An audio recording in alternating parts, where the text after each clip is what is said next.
हिंदुओं को नष्ट करने का एक षड्यंत्र है। ध्यान से सुनिएगा, क्योंकि सबको पता है वैदिक मंत्रों में इतनी ताकत है कि व्यक्ति बिना अस्त्र शस्त्र के भी अपने शत्रु को पराजित कर सकता है। ये वैदिक मंत्रों में ताकत है। हमारे सनातन की संस्कृति के एक एक देवता में, एक एक वृक्ष में, एक एक नदी के कंकड़ में, एक एक नदी के जल की बूंद में इतनी ताकत है कि सारी दुनिया को नष्ट कर सकती है। लेकिन उन दुराचारियों ने मन में विचार किया कि हिंदू नष्ट कैसे होगा, ये हिंदू की जड़ क्या है, हिंदू इतना बाहुबली क्यों है, इस हिंदू को शक्तिहीन कैसे किया जाए।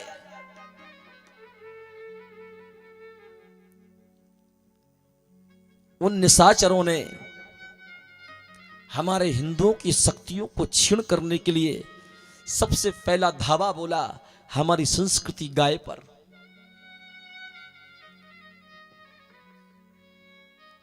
बोले इनके घरों में से देसी को हटा दो और जर्सी सुअर पहुंचा दो,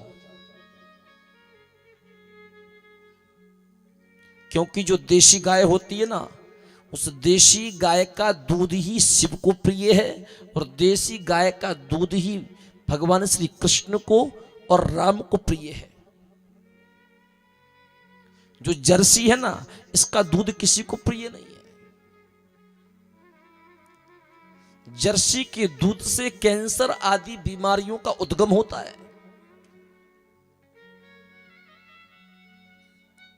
बोले जब हिंदू के घर में से जब देसी गाय बहुत दूर हो जाएगी तो स्वाभाविक है पूजा पाठ का फल इनको नहीं मिलेगा।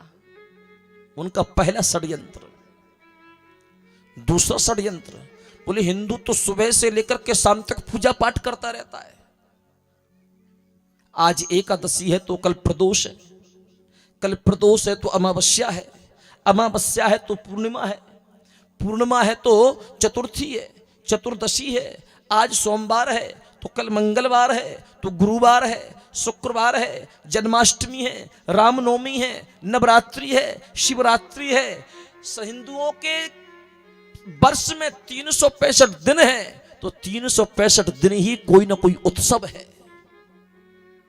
365 दिन में से ऐसा कोई एक दिन भी खाली नहीं है कि हिंदू का जिस दिन कोई उत्सव ना मनाया जाता हो। तो हिंदू तो शक्तिशाली बन रहा है। तो बोले एक काम करो, हिंदुओं को जो खाने वाला साहित्य है ना, बोले उसमें मांसाहार परोस दो। जब हिंदू मांसाहारी बन जाएगा ना तो वो अपने आप पूजा पाठ का विरोध करने लग जाएगा, क्योंकि उसकी बुद्धि काम ही नहीं करेगी।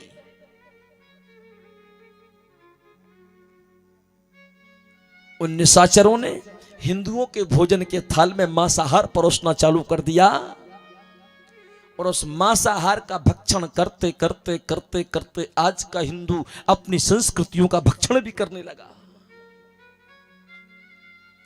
उन निशाचरों ने सोचा अरे मांसाहार तो सब लोग खाते नहीं, यदि इनमें से कुछ लोग और अगर बचे रहे तो वो अपने हिंदू धर्म को बचा करके रखेंगे। बोले एक काम करो, इनके सामने जहर की व्यवस्था करो।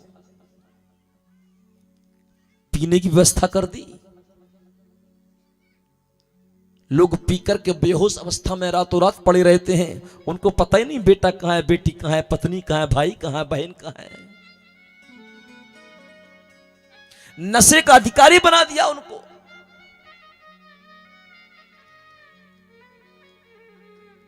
लेकिन जैसे उन निशाचरों को पता चला कि जो नौजवान हिंदू भाई हैं ये हिंदुओं का भविष्य है, बोले इस भविष्य को आज ही खत्म कर दो। ऐसे ऐसे नशीले नशीले पदार्थ बनाए कि 11-11 वर्ष के बच्चे, 9-9 वर्ष के बच्चे, कोई सूंघने वाला नशा करता है तो कोई पीने वाला नशा करता है, कोई तंबाकू वाला नशा करता है तो कोई सिगरेट वाला नशा करता है। अब तो ऐसे ऐसे नशा आ गए कि नशे के बिन आज की नौजवान पीढ़ी एक पल नहीं रह सकती। 5-5 वर्ष के 7-7 वर्ष के बच्चे राजश्री विमल आदि गुटके खा रहे हैं। भविष्य का निर्माण हिंदू समाज कैसे कर पाएगी? लेकिन फिर लोगों को पता चला कि यार हमने हिंदू समाज के ऊपर इतने षड्यंत्र किए, लेकिन फिर भी हिंदू समाज आगे बढ़ रहा है। आखिर इनके ऊपर ऐसी कौन सी शक्ति है? बोले जब तक भारत देश से ब्राह्मण समाज खत्म नहीं होगा, बोले तब तक हिंदुओं की कोई दुर्दशा बदल नहीं सकता। ब्राह्मण समाज, साधु समाज हिंदुओं को अपने कंट्रोल में करके रखे हुए हैं। बोले इसलिए साधुओं को अपमानित करना चालू करो, ब्राह्मणों को अपमानित करना चालू करो। अब लोगों ने अलग अलग प्रकार की टीम बना ली। कोई इस संगठन का हो गया, कोई उस संगठन का हो गया, कोई इस समाज का हो गया, कोई उस समाज का हो गया, और सबने मिलकर के टारगेट किया ब्राह्मण समाज को। आजकल के समय में तो लोगों ने ब्राह्मण समाज को इतना टारगेट बना लिया, लोग कहते हैं कि ब्राह्मण विदेशी है। मैं सच कहूं, सनातन तब तक इस पृथ्वी पर है जब तक गाय, गंगा और ब्राह्मण है। जिस दिन गाय, गंगा और ब्राह्मण इन तीनों का अस्तित्व इस पृथ्वी से मिट जाएगा, उस दिन आपको बचाने वाला कोई नहीं रहेगा। इसलिए मेरे प्यारे भाई बहन, इस व्यासपीठ से मैं आपसे कहना चाहता हूं, किसी संगठन के, किसी पार्टी के आप शिकारी ना बने। आप अंदर से अपने संस्कृति को पहचानें कि मैं कौन हूं, मेरा कर्तव्य क्या है, हम कैसे बचेंगे। आज वो कम है, कम होने के बाद भी वो बहुत हैं, और हम इतने अधिक संख्या में होने के बाद भी हम कम हैं। कारण क्या है? क्योंकि हम सोए हुए, वो जागे हुए हैं। हमारे मंदिरों में जब आरती होती है ना, हमारे मंदिरों में आरती करने के कोई शंख बजाने वाला नहीं मिलता। हमारे मंदिरों में आरती करने के लिए कोई घंटा घड़ियाल बजाने के लिए नहीं मिलता। आज के समय में हमारे मंदिरों की यह दशा है कि मशीनें मंदिरों की आरती कर रही हैं, मशीनें मंदिरों की आरती कर रही हैं। और जब वो अपने अल्लाह की फरियाद करने के लिए जाते हैं ना, उस समय जाकर के देखना, हजारों की संख्या में केवल आपको टोपी टोपी दिखाई देगी। उनका कहना यह है, धन बाद में कमाएंगे, लेकिन धन कमाने से पहले हमें अपना धर्म है। जब हमारा धर्म ही नहीं होगा तो हम धन का क्या करेंगे? उनका वो कर्तव्य है। लेकिन हमारी समाज कहती है, अरे धर्म को जाने दो भाड़ में, पहले कमा लो, ये नहीं मिला तो बच्चे भूखे मर जाएंगे। हम मानते हैं और जानते हैं कि हिंदुओं के पास धन बहुत अधिक है, लेकिन आज भी हमारी समाज धन का दुरुपयोग कर रही है। धन का दुरुपयोग इसलिए हो रहा है क्योंकि आप धर्म को धोखा दे रहे हो। हमारा हिंदू समाज कहता है कि बच्चे दो ही अच्छे, लेकिन वो लोग कहते हैं कि हमारे जितने बच्चे अधिक होंगे उतने हम अच्छे अधिक होंगे। वो 20-20, 25-25, 12-12, 13-13 बच्चे पैदा कर रहे हैं। उनको पता है जब हिंदू किसी मल्टी का निर्माण करता है ना, तो उनके बच्चे देख करके हिंदुओं की मल्टी को देख करके हंसते हैं कि बेटा बना लो, हम नहीं तो हमारा बेटा एक ना देने के पर राज करेगा। तुम्हारे का 2 बच्चे तो हैं, पैसे नहीं दोगे हम किराए पे लेने के लिए आ जाएंगे, और एक बार किराए के बहाने हम तुम्हारे मकान के अंदर जा पाए, तुम्हारा बाप हमसे खाली नहीं करा पाएगा। मैं आपको भड़काने के लिए नहीं आया हूं, मैं आपको जगाने के लिए आया हूं। यदि आज इस व्यासपीठ से इस वक्ता के कहने से यदि आप नहीं जागे तो याद रखना, समय आने पर आपको वक्त जगाएगा। और जिस दिन वक्त आएगा ना, फिर वो प्यार से नहीं समझाएगा, वो मार मार के समझाएगा। जब वक्त आकर के समझाता है ना तो बहुत रुलाता है। मैं इस व्यासपीठ से आपको बहुत प्यार से समझा रहा हूं। आज हमारी हिंदू बहन बेटियां लव जिहाद की शिकारी बनती हुई जा रही हैं। मैं अपने हिंदू समाज की बहन बेटियों से इस व्यासपीठ से प्रार्थना करना चाहता हूं, क्या हमारे हिंदुओं में, क्या हमारे अपनी समाज में लड़कों की कमी है? जो हमारे हिंदुओं को छोड़कर, अपनी समाज के लड़के को छोड़कर के तुम लव जिहाद की शिकारी बनती हुई जा रही हैं। मेरी भारतवर्ष की बहन बेटियों, मैं हाथ जोड़कर इस व्यासपीठ से आपसे भीख मांगना चाहता हूं कि हमारे सनातन धर्म की संस्कृति की इज्जत आपके हाथ में है। आप चाहो तो हमारे सनातन धर्म की संस्कृति की इज्जत को उन लव जिहादियों का शिकार बना दो, और आप चाहो तो हमारे सनातन धर्म की संस्कृति का मान बढ़ा करके अपने माता पिता की नाक ऊंची कर दो।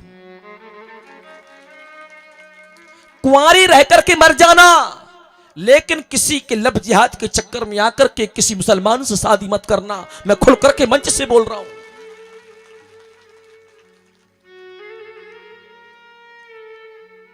यदि आपने किसी मुसलमान से किसी लव जिहाद के चक्कर में आकर के आपने विवाह कर लिया, उसका परिणाम यह निकलेगा कि कहीं आपके 35 टुकड़े होंगे तो कहीं आपके 100 टुकड़े होंगे, कहीं गोदरेज में भरे पड़े मिलेंगे तो कहीं किसी सूटकेस की पेटी में भरे मिलेंगे। जो अपनी बहन को ना छोड़ते हो वो तुम्हारे साथ लव जिहाद करके तुम्हें क्या छोड़ेंगे? जिन्हें अपने सगे संबंधियों की परवाह ना हो वो तुम्हारी क्या परवाह कर पाएंगे? इसलिए मेरी मातृशक्तियों, मैं आपसे निवेदन करना चाहता हूं कि अपनी बेटियों को संस्कार दो। सुंदर लड़का नहीं भी मिलेगा तब भी चलेगा, हमारा विवाह नहीं भी होगा तब भी चलेगा। हमारे सनातन में बहुत सारे साधुओं ने भगवान की तपस्या की है। विवाह नहीं होता तो क्या जीवन नहीं होता? अविवाहित रह करके भी हम भगवान का भजन कर सकती हैं। नहीं करना हमको विवाह, कुंवारी रह जाना, लेकिन कभी गलत कदम मत उठाना। यदि आप चाहती हो कि मेरे माता पिता को स्वर्ग मिले, आप चाहती हैं कि मेरे माता पिता को कन्यादान करने का पूरा फल मिले, तो जहां पर माता पिता की इच्छा हो वहीं पर आप विवाह करना। और यदि आपने अपने माता पिता की बात नहीं मानी तो याद रखना कल आप भी मां बनेंगी। जितना आपने अपनी मां को पिता को रुलाया है ना, कल के दिन उतनी संतान आपको भी रुलाएगी। इसलिए ऐसा कोई कदम मत उठाना कि जिससे आपको रोना पड़े। आज चारों तरफ से वो शक्ति हमारे ऊपर भी आक्रमण कर रही है। जैसे विष्णु की माया ने त्रिपुरासुर के संपूर्ण पुण्य को छीण किया, उसी तरह हमारे पुण्यों को भी हम और आप छीण करते जा रहे हैं। इसलिए प्यारे शाकाहारी बन जाओ, फायदे में रहोगे। मांसाहार में क्या रखा है, पीने में क्या रखा है, बर्बाद हो जाओगे, मिट जाओगे, कुछ मिलने वाला नहीं। अपने घर में अच्छा भोजन बनाओ, काजू खाओ, किशमिश खाओ, बादाम खाओ, सुंदर सुंदर फल फ्रूट खाओ, दूध पियो, केसर वाला दूध पियो, हल्दी वाला दूध पियो। कितने पौष्टिक आहार हैं, लेकिन तुम भी ये संपूर्ण पौष्टिक आहारों को छोड़कर के कहां गंदगी खाने के लिए जा रहे हो। उस गंदगी में क्या मिलता होगा? उस गंदगी को त्यागो, अपने आप को पहचानो कि मैं ईश्वर का अंश हूं। ईश्वर को क्या प्रिय है वो मुझे देना है। ईश्वर किस उसमें प्रसन्न होंगे, हमें वो देना है। भगवान को हम कैसे मनाएं, भगवान की भक्ति हम कैसे करें, बस उस मार्ग पर चलना है। भगवान के सामने जाओ तो भगवान से केवल एक ही प्रार्थना करो, हे दाता, जो तेरा मेरा प्यार है ये कभी भी ना बदले। इसके अलावा हमें ईश्वर से कुछ और नहीं मांगना। संसार का प्यार, संसार का स्नेह धोखेबाज होता है, लेकिन ईश्वर के दरबार में किया हुआ ईश्वर से स्नेह, ईश्वर से प्रेम, ईश्वर का प्यार, यह हमेशा अखंड, अजर और अमर होता है। इसलिए ठाकुर जी से जाकर कहना कि तेरा और मेरा जो प्यार है ये कभी भी ना बदले।